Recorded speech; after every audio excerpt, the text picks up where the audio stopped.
Hello everyone, स्वागत है आप सभी का एक बार फिर से आपके अपने यूट्यूब चैनल डिफेंस पॉइंट पर। और दोस्तों, आज के हमारे इस वीडियो में हम आप लोगों के लिए लेकर के आए हैं कोस्ट गार्ड नाविक और यांत्रिक एग्जाम की तैयारी के लिए स्टैटिक जीके का एक स्पेशल वीडियो सेशन, जहां पर आपको एग्जाम ओरिएंटेड और प्रीवियस ईयर्स के क्वेश्चंस भी देखने को मिल जाएंगे। तो वीडियो जो है आपके लिए काफ़ी ज़्यादा इंपॉर्टेंट और स्पेशल होने वाला है, तो इसको कंटिन्यू और पूरा ज़रूर से देखिएगा। साथ ही अगर आप लोग हमारे चैनल पर पहली बार आए हैं तो चैनल को सब्सक्राइब कर लें और बेल आइकन को प्रेस कर लें, ताकि आप लोगों को हमारे द्वारा दिए जाने वाले सभी लेटेस्ट अपडेट्स मिलते रहें।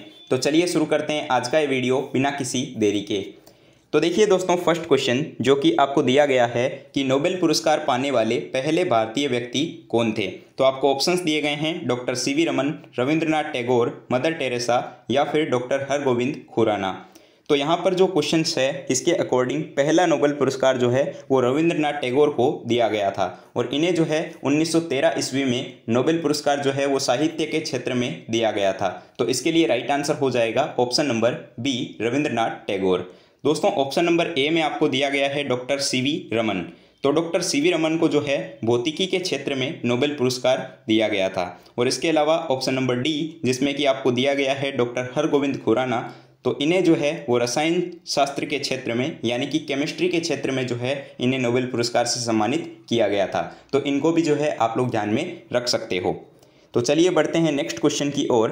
तो अब देखिए दोस्तों, क्वेश्चन नंबर 2। यहाँ पे आपको क्वेश्चन दिया गया है कि 87:10:3 के रेशियो में जो है मिश्र धातु, जिसमें कि तांबा, टिन और जस्ता रहता है, उसे क्या कहा जाता है। तो आपको ऑप्शंस दिए गए हैं कांस्य, पीतल, सोल्डर या फिर गन मेटल।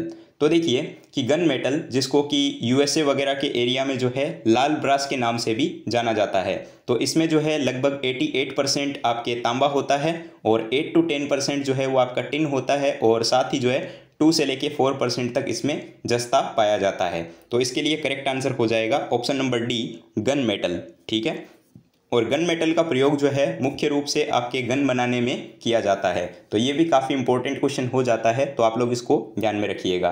तो चलिए दोस्तों, बढ़ते हैं नेक्स्ट क्वेश्चन की ओर।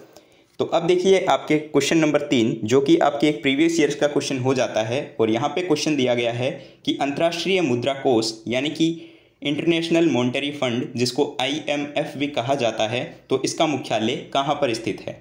ठीक है, तो दोस्तों आपके अंतर्राष्ट्रीय संगठन और उनके मुख्यालय से संबंधित क्वेश्चन जो है वो एग्जाम में अक्सर पूछे जाते हैं। तो ये टॉपिक काफ़ी इंपॉर्टेंट है, तो आप लोग इसको ध्यान में रखिएगा और इसको ज़रूर से पढ़ लीजिएगा। और इसके रिलेटेड जो है हमने ऑलरेडी एक वीडियो भी बना रखा है, तो आप लोग उसको भी देख सकते हो। तो IMF के हेडक्वार्टर की बात हुई है, तो यहाँ पे ऑप्शंस दिए गए हैं वाशिंगटन, न्यूयॉर्क, जेनेवा और पेरिस। तो मैं आपको बता दूं कि 27 दिसंबर 1945 को जो है वो अंतर्राष्ट्रीय व्यापार और भुगतान को जो है प्रोत्साहन तथा सदस्य देशों की जो है आर्थिक उन्नति के लिए जो है अंतर्राष्ट्रीय मुद्रा कोष यानी कि IMF की स्थापना की गई थी। और इसका जो मुख्यालय है ये आपके संयुक्त राज्य अमेरिका में वाशिंगटन DC में है। तो इसके लिए करेक्ट आंसर होगा ऑप्शन नंबर ए, अमेरिका, वाशिंगटन DC। ठीक है, चलिए दोस्तों, साथ ही आप लोगों को बताना चाहूँगा कि अगर आप लोग जो है इंडियन कोस्ट गार्ड नाविक GD, DB और यांत्रिक एग्जाम की तैयारी कर रहे हो, तो अब आप लोग जो है इसकी तैयारी के लिए मुझे अनअकैडमी के ऊपर भी फॉलो कर सकते हो, जहां पर आप लोगों को मेरी फ्री स्पेशल क्लासेस देखने को मिल जाएगी, जो कि रोज़ दोपहर 3 बजे और रात के 9 बजे होती है। तो दोस्तों, इसके लिए जो है आपको सिंपली प्ले स्टोर के ऊपर जाकर के अनअकैडमी का लर्नर ऐप इंस्टॉल कर लेना है, और उसके बाद में जो है आपको उसमें सिंपली बेसिक से इन्फॉर्मेशन को फिलअप करके रजिस्टर कर लेना है। दोस्तों, रजिस्टर करने के बाद में चूज़ योर गोल के ऑप्शन में आपको डिफेंस की कैटेगरी में एयरफोर्स, नेवी और कोस्ट गार्ड को सिलेक्ट करना होगा, और उसके बाद जो है आप लोग मेरा यूज़र नेम सर्च कर सकते हो, जैसा कि अभी आप लोगों को स्क्रीन के ऊपर भी दिख रहा होगा। इसके अलावा मेरी प्रोफाइल की लिंक आप लोगों को इस वीडियो के नीचे डिस्क्रिप्शन बॉक्स में भी दी गई है, तो आप लोग जो है उसे वहाँ से भी एक्सेस कर सकते हो। तो मेक श्योर कि आप लोग जो है मुझे यहाँ फॉलो ज़रूर से कर लें, जिससे कि आप लोगों को मेरे आने वाली सारी क्लासेस के नोटिफिकेशन और अपडेट्स जो है वो मिलते रहें। और दोस्तों, पहली बार जो है क्लास को अनलॉक करने के लिए आप लोग हमारा रेफरल कोड DPYT10 इसको यूज़ करना बिल्कुल भी मत भूलिएगा। और अगर आप लोग अनअकैडमी से प्लस कोर्स को परचेस करते हो, तो अगर आप ये रेफरल कोड यूज़ करते हो DPYT10, तो आपको जो है उस प्लस कोर्स में 10% का इंस्टेंट ऑफ भी देखने को मिल जाता है। तो इसके रिगार्डिंग लिंक्स जो है वो आप लोगों को इसी वीडियो के नीचे डिस्क्रिप्शन बॉक्स में दी गई है। तो चलिए दोस्तों, बढ़ते हैं हमारे नेक्स्ट क्वेश्चन की ओर। तो अब देखिएगा क्वेश्चन नंबर 4। यहाँ पे आपको क्वेश्चन दिया गया है कि विभव मापी का प्रयोग जो है वो इसके लिए नहीं किया जाता या फिर इसके लिए किया जाता है। ठीक है, तो ए पोटेंशियोमीटर में बी यूज्ड फॉर, तो आपको ऑप्शंस दिए गए हैं प्रतिरोध मापन, धारा मापन, अमीटर तथा वोल्ट मीटर के अंशांकन या फिर ऊर्जा मापन हेतु। तो देखिए कि जो विभव मापी होता है उसका प्रयोग जो है वो धारा के मापन के लिए यानी कि मेजरमेंट ऑफ करंट के लिए किया जाता है। तो दोस्तों इस प्रश्न के लिए सही जवाब हो जाएगा ऑप्शन नंबर बी। तो अब देखिएगा दोस्तों क्वेश्चन नंबर 5। तो यहाँ पे आपको क्वेश्चन दिया गया है कि भारत में जो है निम्नलिखित में से वह कौन सी पर्वत श्रृंखला है जो कि दुनिया की सबसे पुरानी पर्वत प्रणालियों में से एक है। तो आपको ऑप्शंस दिए गए हैं हिमालय, पूर्वी घाट, पश्चिमी घाट या फिर अरावली रेंज।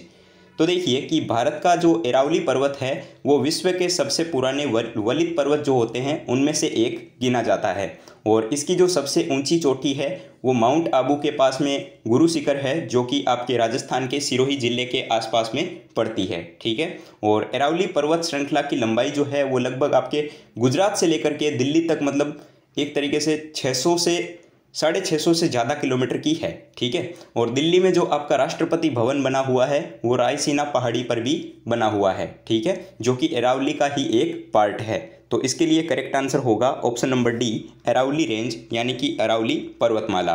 तो दोस्तों जो भी क्वेश्चंस मैं आपको यहाँ पे करवा रहा हूँ ये काफ़ी एग्जाम ओरिएंटेड क्वेश्चंस हैं और इसी टाइप के क्वेश्चन आपके एग्जाम में पूछे जाते हैं और इनमें से काफ़ी क्वेश्चन जो है वो प्रीवियस ईयर्स में भी आ चुके हैं। तो वीडियो को कंटिन्यू और पूरा जरूर से देखिएगा और एंड में आपका स्कोर कितना रहता है इन क्वेश्चन में से नीचे कमेंट बॉक्स में कमेंट करके बताना बिल्कुल भी मत भूलिएगा।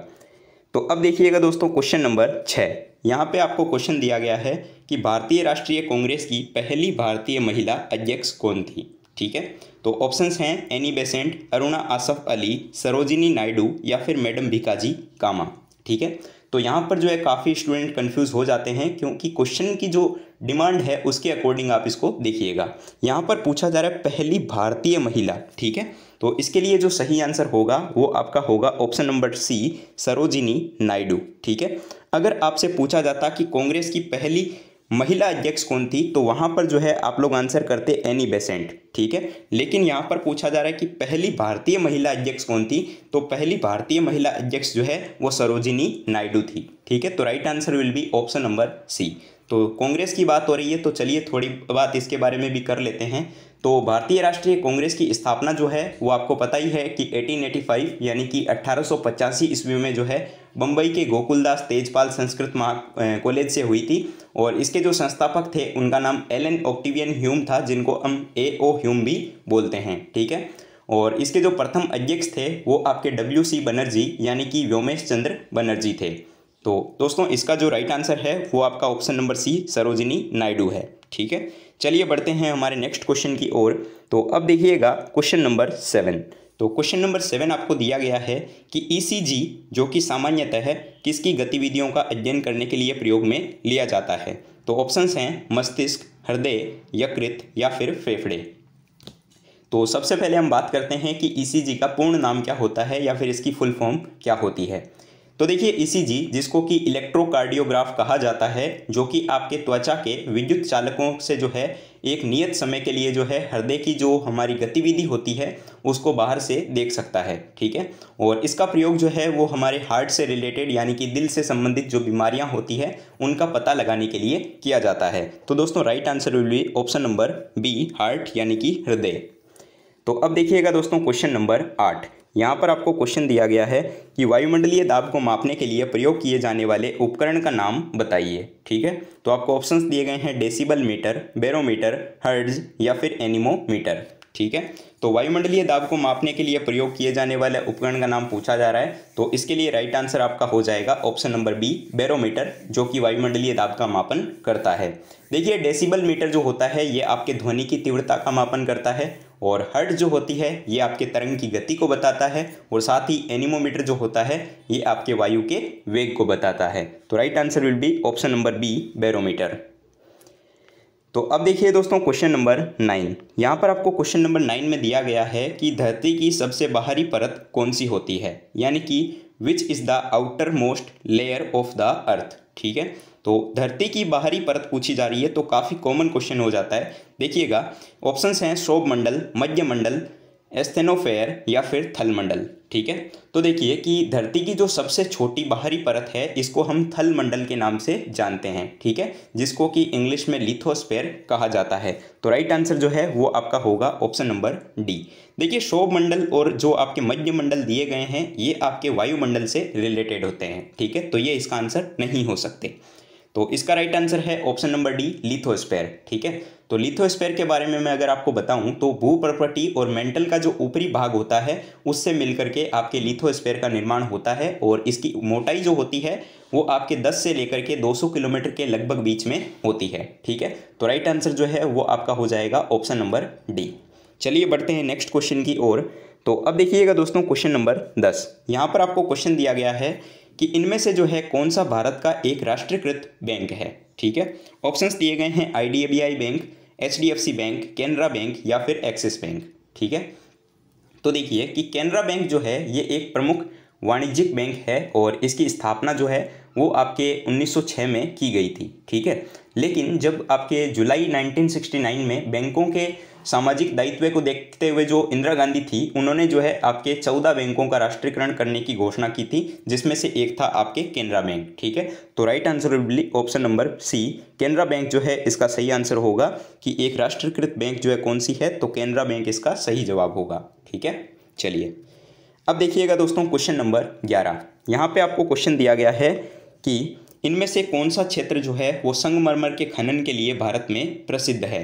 तो ऑप्शंस दिए गए हैं नेवेली, मकराना, जावर या फिर जादूगोड़ा। ठीक है, तो मकराना जो कि आपके राजस्थान के नागौर जिले के अंदर पड़ता है और ये जो है आपके श्वेत पत्थर और संगमरमर की खानों के लिए जो है काफ़ी फेमस है और मकराना के संगमरमर का ही प्रयोग जो है आप लोग जानते हो ताजमहल में भी किया जा चुका है। ठीक है, तो इसके लिए राइट आंसर होगा ऑप्शन नंबर बी, संगमरमर के लिए जो है मकराना राजस्थान।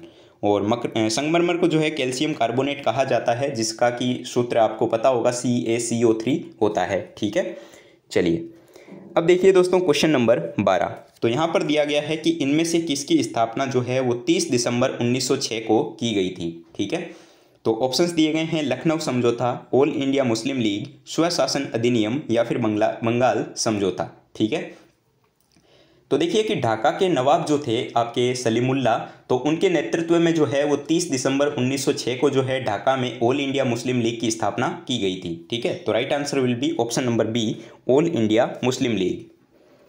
अब देखिएगा दोस्तों क्वेश्चन नंबर 13। ये क्वेश्चन भी आपके प्रीवियस ईयर्स का क्वेश्चन हो जाता है और काफ़ी इंपॉर्टेंट क्वेश्चन है। तो देखिए कि भारत में ज्ञानपीठ पुरस्कार जो है इनमें से कौन से क्षेत्र में संबंधित है। ठीक है, तो देखिए कि ज्ञानपीठ पुरस्कार जो होता है ये आपके साहित्य के क्षेत्र में दिया जाता है, यानी कि लिटरेचर के फील्ड में दिया जाता है और ये एक उत्कृष्ट पुरस्कार होता है। ठीक है, और ये जो है पुरस्कार ये हमारे भारत के जो संविधान की 8वीं अनुसूची है उसमें जो उल्लेखित 22 भाषाएं हैं उनमें से किसी एक भाषा में उत्कृष्ट लेख के लिए दिया जाता है। ठीक है, और इसकी शुरुआत जो है वो आपके 1965 यानी कि 1965 में की गई थी। तो इसका राइट आंसर आपका हो जाएगा ऑप्शन नंबर बी, साहित्य यानी कि लिटरेचर के क्षेत्र में दिया जाता है। तो चलिए बढ़ते हैं आगे की ओर। तो अब देखिए दोस्तों क्वेश्चन नंबर 14। ये क्वेश्चन आपका जो है एयरफोर्स एग्जाम का क्वेश्चन हो जाता है और यहाँ पे दिया गया है कि उस्ताद बिस्मिल्लाह खान को जो है इनमें से किस क्षेत्र के लिए वो प्रसिद्ध हैं और उन्हें जो है इनमें से कौन से पुरस्कार से नवाजा गया है। ठीक है, तो उस्ताद बिस्मिल्लाह खान जो है वो एक प्रसिद्ध शहनाई वादक थे और इन्हें जो है वर्ष 2001 में जो है भारत का जो सर्वोच्च नागरिक पुरस्कार है भारत रत्न उसे सम्मानित किया गया था। ठीक है, तो right answer will be option number A, शहनाई और भारत रत्न। अब देखिए दोस्तों क्वेश्चन नंबर 15। यहाँ पर आपको क्वेश्चन दिया गया है कि जोगसोंग चोटी जो है वो भारत के कौन से राज्य में स्थित है।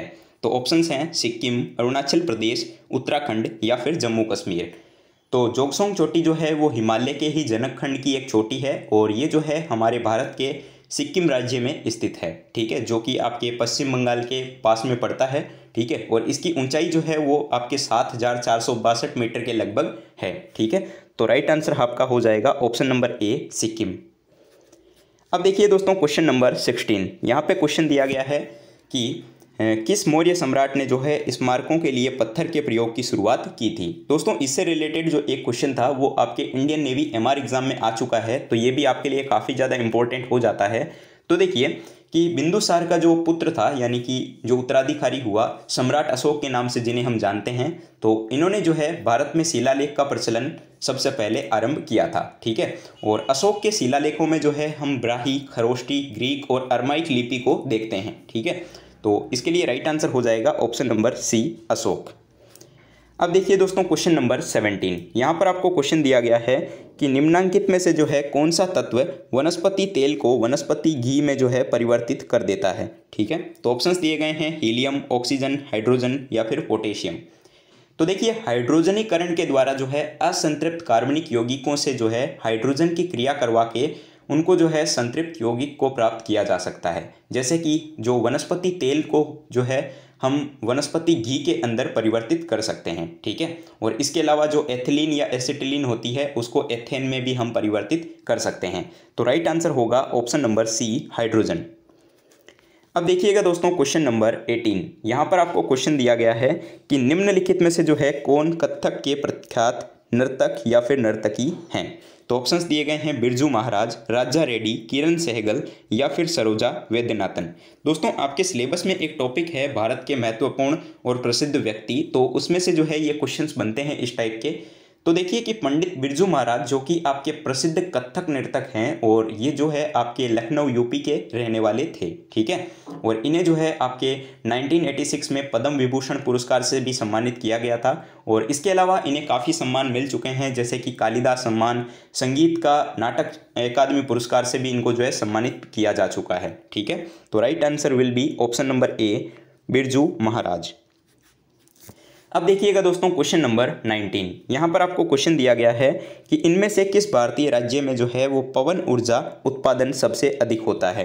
ठीक है, यानी कि which of the following state has the highest wind energy production in India. तो ऑप्शंस हैं महाराष्ट्र, कर्नाटक, उड़ीसा या फिर तमिलनाडु। ठीक है, तो पवन ऊर्जा जो होती है ये आपके ऊर्जा का ही एक नवीकरणीय या फिर गैर परंपरागत स्रोत है। ठीक है, और वर्तमान स्थिति के अकॉर्डिंग मैं अगर आपको बताऊं तो पवन ऊर्जा उत्पादन में जो है भारत हमारा विश्व के अंदर चौथे स्थान पर है। ठीक है, और यहाँ पर अगर देखा जाए कि कौन से राज्य में सबसे ज़्यादा होती है तो इसके लिए राइट आंसर होगा ऑप्शन नंबर डी, तमिलनाडु। ठीक है, चलिए अब देखिए दोस्तों क्वेश्चन नंबर 20। यहाँ पर आपको क्वेश्चन दिया गया है कि महात्मा गांधी ने राजनीति में किसको अपना गुरु माना था। ये भी जो है आपके प्रीवियस ईयर का क्वेश्चन हो जाता है, जो कि काफ़ी इंपॉर्टेंट भी है। तो देखिए ऑप्शंस दिए गए हैं बाल गंगाधर तिलक, गोपाल कृष्ण गोखले, लाला लाजपत राय या फिर रायचंद्र भाई। ठीक है, तो गोपाल कृष्ण गोखले जो कि आपके भारत के एक स्वतंत्रता सेनानी, समाज सेवी और विचारक थे। ठीक है, तो इन्हें जो है महात्मा गांधी ने अपना राजनीतिक गुरु माना था। ठीक है, तो right answer will be option number B. दोस्तों मैं आपको बता दूं कि गोपाल कृष्ण गोखले ने ही जो है वो आपके 905 यानी कि 1905 में जो है वो सर्वेंट्स ऑफ इंडिया सोसाइटी की स्थापना की थी। तो ये भी आप लोग याद रखिएगा, ये क्वेश्चन भी काफ़ी इंपॉर्टेंट हो जाता है। तो दोस्तों जो मैंने आपको 20 क्वेश्चंस बताए हैं, उम्मीद करता हूं कि क्वेश्चन आपको समझ में आ गए होंगे और आपको वीडियो भी पसंद आया होगा। तो दोस्तों अब एक क्वेश्चन आप लोगों के लिए है क्वेश्चन फॉर यू सीरीज़ में, जैसा कि हमारे हर वीडियो में होता है। तो आपके लिए दोस्तों क्वेश्चन है कि भारत के सबसे पहले सफल परमाणु परीक्षण का यानी कि जो न्यूक्लियर टेस्ट हुआ था उसका कोड नाम क्या था। ठीक है, तो ये भी काफ़ी इंपॉर्टेंट क्वेश्चन है, तो इसका जो कमेंट में जो है आप लोग आंसर करके बताइएगा कि इसका राइट आंसर क्या होगा। आपके लिए ऑप्शंस हैं ऑपरेशन शक्ति, स्माइलिंग बुद्धा, लाफिंग बुद्धा या फिर ऑपरेशन विजय। ठीक है, तो मैं आपको थोड़ा सा हिंट भी दे देता हूँ इसके रिगार्डिंग। तो पहला परमाणु परीक्षण आपको पता है जो कि आपके पोखरण में हुआ था राजस्थान में, तो इसी के रिगार्डिंग आपसे पूछा जा रहा है, तो आप लोग नीचे कमेंट बॉक्स में बताइएगा। ठीक है, तो अगर वीडियो पसंद आया हो तो वीडियो को लाइक कीजिएगा, चैनल को सब्सक्राइब कीजिएगा और अपने दोस्तों के साथ में वीडियो को शेयर करना बिल्कुल भी मत भूलिएगा। और कोस्ट गार्ड एग्जाम की तैयारी कर रहे हो तो हमारी अदर प्लेलिस्ट को भी आप लोग एक्सेस कर सकते हो। तो दोस्तों मिलते हैं हमारे नेक्स्ट वीडियो में, तब तक के लिए जय Hind and thank you so much for watching this video.